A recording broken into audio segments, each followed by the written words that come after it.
The security alert from my credit monitoring app hit my phone at 0347 hours Qatar time, showing a $47,000 equipment purchase I never made. I'm Colonel Caleb Marchand, 41 years old, Air Force Logistics Officer, currently deployed at Al Udeid Air Base, Qatar. Been in the desert for 8 months managing supply chains for 3 operating bases. The alert should have been impossible. I sat up in my rack and opened the app. The transaction showed yesterday's date. A military equipment vendor in Colorado Springs. The payment method listed my personal account at my credit union back home. But I hadn't touched that account in weeks. The purchase order number looked official. Standard military format. The vendor was legitimate. I'd worked with them before on base contracts, but this wasn't a base purchase. This was personal, and it was massive. I pulled up my actual account balance. The money was gone. $47,000 transferred out in a single transaction. My savings. Gone. The transaction details showed an authorization code.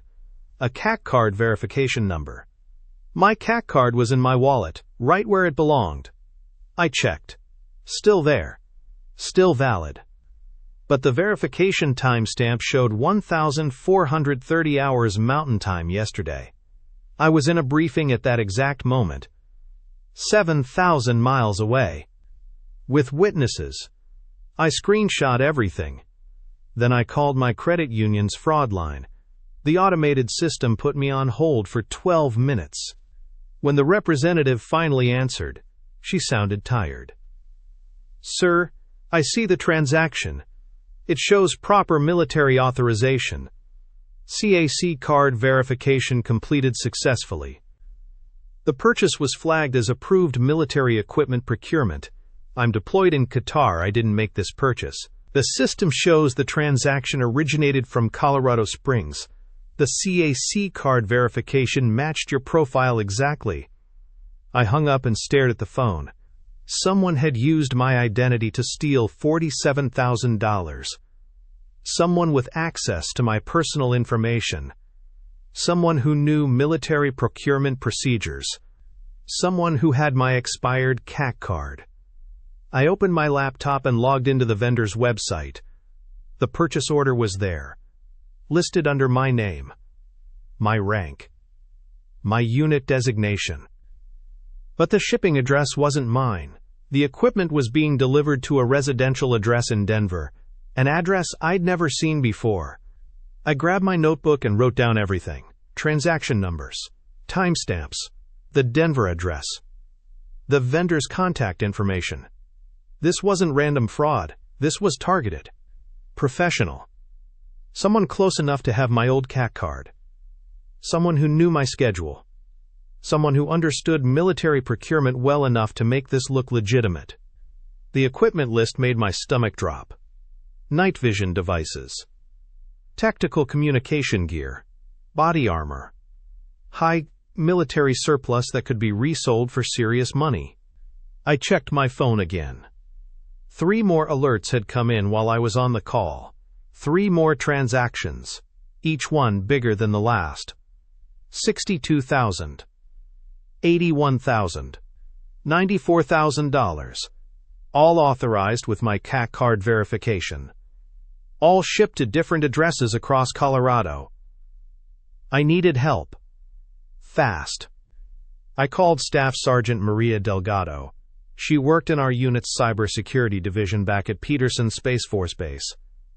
We'd been through 2 deployments together. If anyone could trace this digital mess, it was her. "Marchand, you sound like hell. What's wrong?" I explained everything. The transactions, the CAC card verification, the equipment orders. She listened without interrupting.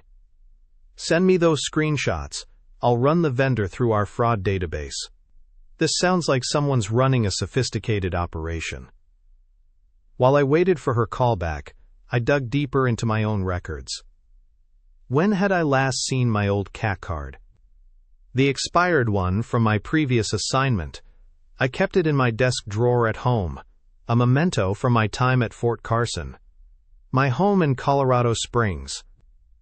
Where I'd lived with my Aunt Rebecca for 6 months after my divorce, she'd offered me her spare room while I got back on my feet financially, said family should help family. Rebecca Thornfield. My father's sister. 53 years old. Worked as a civilian contractor for the Department of Defense. Had access to military systems. Understood procurement procedures. Had been in my house. Had access to my personal documents. My phone buzzed. Delgado, calling back. Caleb, this is bad, really bad. I found 12 vendors in the fraud database, all showing similar patterns. CAC card verifications for deployed personnel. Equipment orders to residential addresses. The FBI has an open investigation. How long has this been going on? At least 18 months. They estimate over $2 million in stolen equipment. Your aunt's name is in the file. The words hit like a physical blow. Rebecca, the woman who'd helped me through my darkest period, who'd cooked dinner every night, who'd listened to me complain about my ex-wife, who'd hugged me goodbye at the airport when I deployed. What's her involvement? She's the primary suspect. The FBI thinks she's been collecting expired CAC cards from family members and friends, using them to validate fraudulent equipment orders, then selling the gear on the black market. I sat down hard on my bunk. The timeline made sense. Rebecca had access to my expired CAC card for 6 months. She knew my schedule. She understood military procurement better than most civilians. There's more, Delgado continued. The investigation shows she's been doing this with at least 8 other service members. All people who trusted her. All people who stayed in her house or gave her access to their personal documents. What do I need to do? Document everything. The FBI wants to interview you when you return stateside. But Caleb, there's something else. The investigation is moving fast. They're planning arrests within the next 2 weeks. After the call ended, I sat in the dark for an hour, thinking about trust, about family, about how someone could look you in the eye every day while systematically destroying your financial life. I called my credit union again. This time I demanded to speak with a supervisor. I explained the situation. The fraud investigation. The FBI involvement. Sir, we'll need official documentation from law enforcement to reverse these transactions. Until then, you're responsible for the charges. I'm deployed. I'm 7,000 miles away. How am I responsible for transactions I didn't make? The CAC card verification system shows proper authorization. Our fraud protection systems didn't flag these as suspicious. I hung up and immediately called the vendor. The customer service representative was more helpful. Sir, I see the orders. They were placed using your military credentials. But I can tell you the shipping addresses. All residential. All in the Denver metro area. She read off 5 addresses. I wrote them down. Then I cross-referenced them with public records databases. 3 of the addresses belonged to known military surplus dealers. People who specialized in reselling government equipment. Rebecca wasn't just stealing from me. She was running a full-scale operation. I opened my laptop and started building a timeline. Every transaction. Every shipping address, every piece of equipment ordered. The pattern was clear. She'd been using my identity for 3 months, starting small with night vision devices, building up to major purchases like tactical communication systems. The total damage was approaching $300,000. My phone rang. Unknown number with a Colorado area code. Is this Colonel Marchand? Yes. This is Special Agent Jennifer Morrison with the FBI. I understand Staff Sergeant Delgado spoke with you about our investigation into Rebecca Thornfield. That's correct. Colonel, we need your cooperation.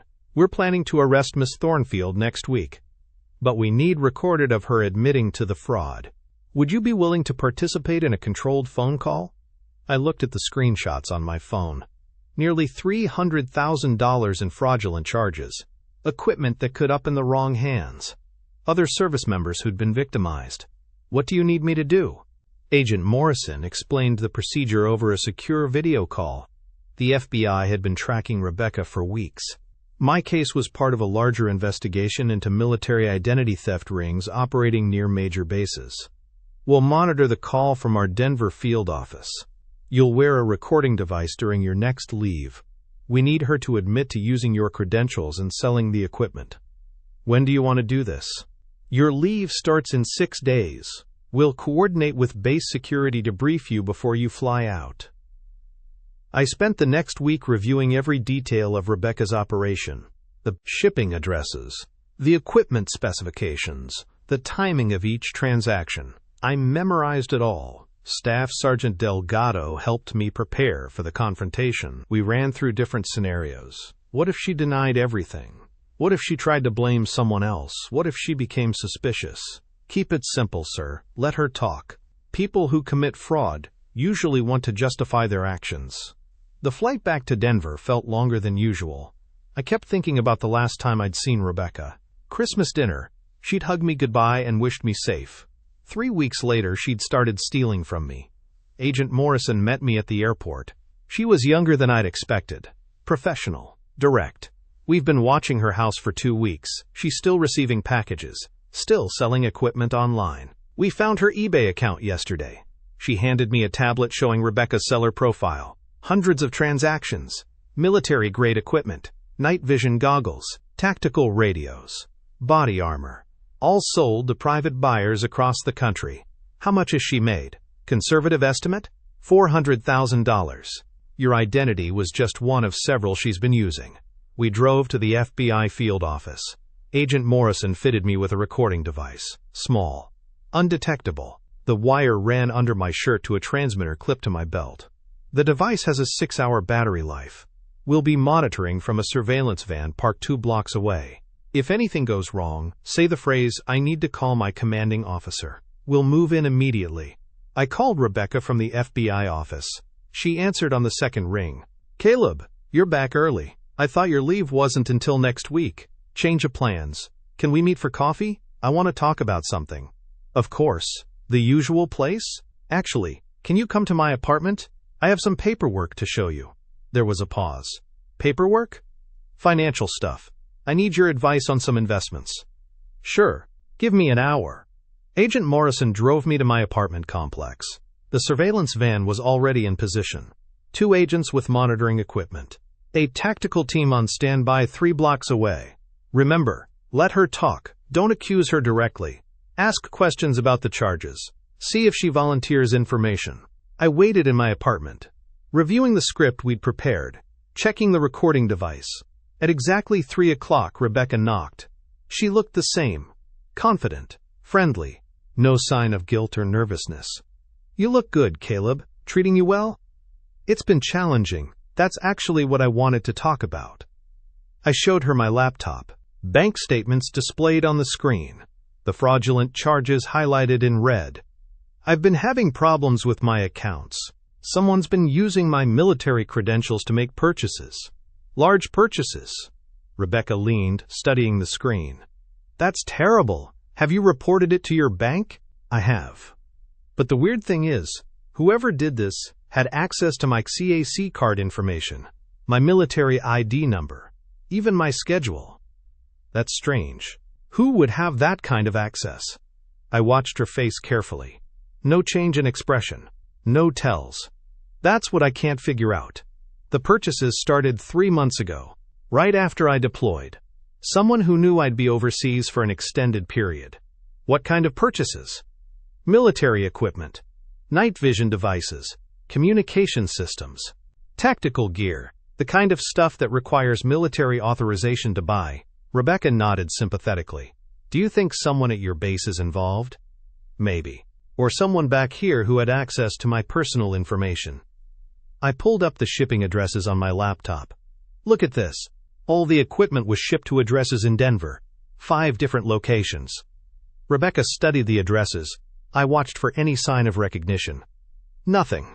Have you been to any of these places?" "Not yet. The FBI is handling the investigation now." For the first time, she showed a reaction. A slight tightening around her eyes. "The FBI?" They say this is part of a larger investigation. Military identity theft. Apparently it's becoming a major problem. That makes sense. With all the deployments, it would be easy to use someone's credentials while they're overseas. The agent I spoke with said they're close to making arrests.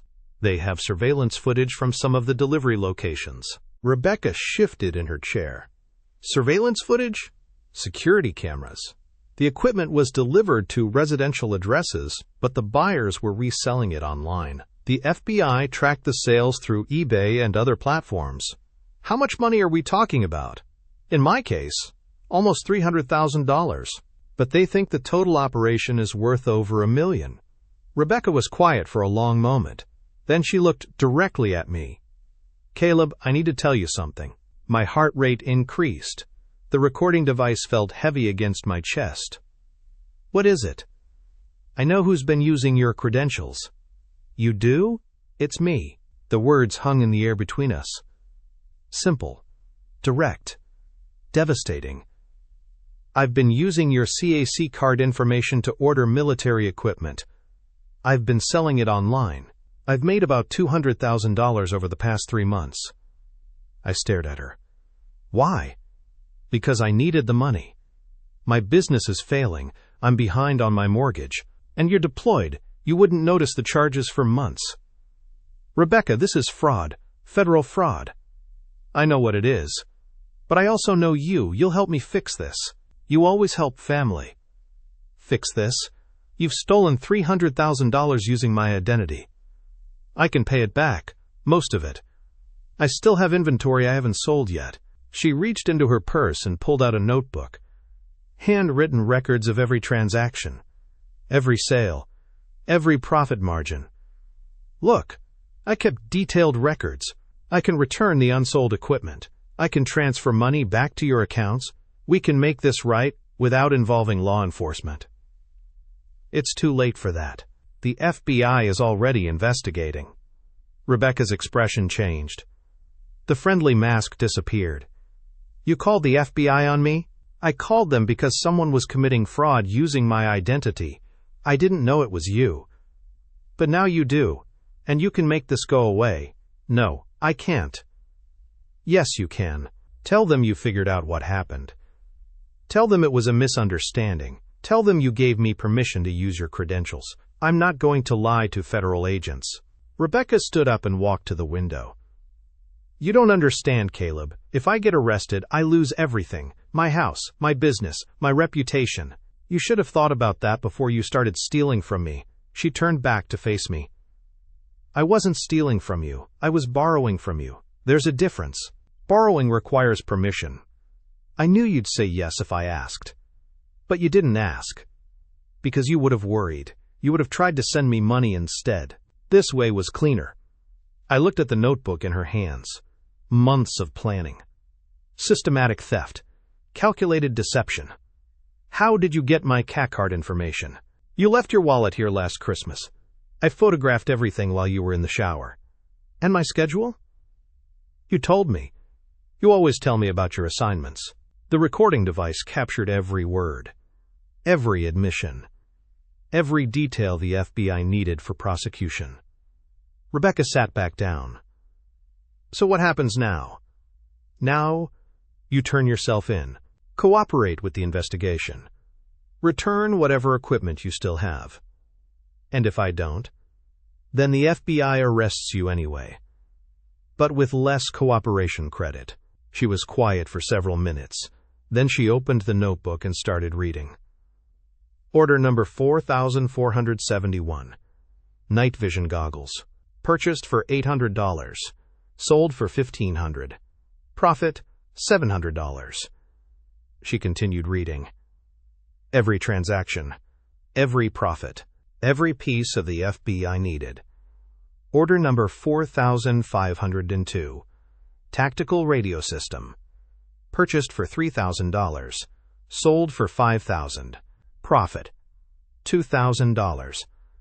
The confession lasted 20 minutes. Complete details of her operation. Names of buyers. Storage locations. Banking information. When she finished, I said the phrase Agent Morrison had given me. "I need to call my commanding officer." 3 minutes later, FBI agents knocked on my apartment door. 6 months later, I was back at Al Udeid Air Base for my final rotation. The desert heat felt familiar now. Comfortable, even. Rebecca received 18 months in federal prison and full restitution orders. The judge added 3 years of supervised probation. Her military equipment resale business was permanently shut down.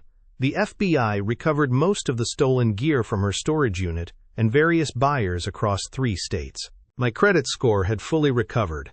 The financial institution reversed all fraudulent charges and upgraded my account security. I switched to a new bank with better military protections. Agent Morrison sent me updates throughout Rebecca's prosecution. 17 other service members had been victimized using similar CAC card fraud schemes. The FBI task force expanded their investigation nationwide. Rebecca's cooperation helped them identify a network of military equipment resellers operating across multiple bases. I testified at her sentencing hearing via video link from Qatar. The prosecutor read my victim impact statement to the court. I kept it brief, professional, factual. The defendant violated my trust and exploited my military service for personal profit. Her actions damaged my financial security while I was serving overseas. Justice requires accountability. Rebecca looked different in her orange jumpsuit. Smaller, older. She didn't make eye contact during my testimony. The case made local news in Phoenix. Military fraud conviction. Federal prison sentence. Asset forfeiture. Rebecca's neighbors learned the truth about her sudden wealth and expensive purchases. My parents called after the sentencing. They apologized for not seeing the warning signs, for not questioning Rebecca's new lifestyle, for trusting her with family information. "We should have protected you better," my mother said. "You couldn't have known, but we should have asked more questions." I understood their guilt. Family betrayal leaves everyone feeling responsible. Captain Torres recommended me for early promotion to lieutenant colonel. The investigation had demonstrated leadership under pressure, professional handling of a complex situation, cooperation with federal law enforcement. "You turned a personal crisis into a learning opportunity for the entire unit," he said during my performance review. I started teaching financial security workshops for deployed personnel, basic protection strategies, warning signs of identity theft, CAC card security protocols, digital banking safety measures. The workshops filled up quickly. Too many service members had similar stories. Trusted relatives with sudden financial problems. Unexplained credit alerts during curious, mysterious purchases on military accounts. I host quarterly workshops on preventing disaster relief fraud for troops. Last week, I received a letter from Rebecca in federal prison.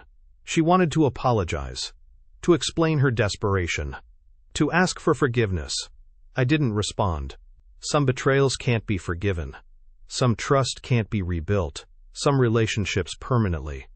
My apartment in Phoenix sat empty for months. I finally sold it and moved my belongings to base housing. Simpler that way. Fewer complications. Less vulnerability. The investigation taught me valuable lessons about family loyalty and personal security. About the difference between helping someone and enabling them. About protecting yourself while serving your country. I kept Agent Morrison's business card in my wallet. Not because I expected more trouble, because it reminded me that justice was possible, that systems worked when people did their jobs correctly. The FBI task force continued expanding their investigation. Military equipment fraud was more common than anyone realized. Rebecca's case became a training example for federal agents. A textbook case of family exploitation and identity theft. My ended next month. I was rotating back to Nellis Air Force Base in Nevada. New assignment. New responsibilities. Clean slate. The desert sunset looked the same as always, orange and red against endless sand. Beautiful and harsh at the same time. I walked back to my quarters and locked the door behind me. Tomorrow would bring new challenges, new missions, new opportunities to serve. But tonight, I could finally rest without checking my phone for suspicious alerts, without worrying about unauthorized purchases. Without wondering who I could trust, it was finally over, and the silence felt earned.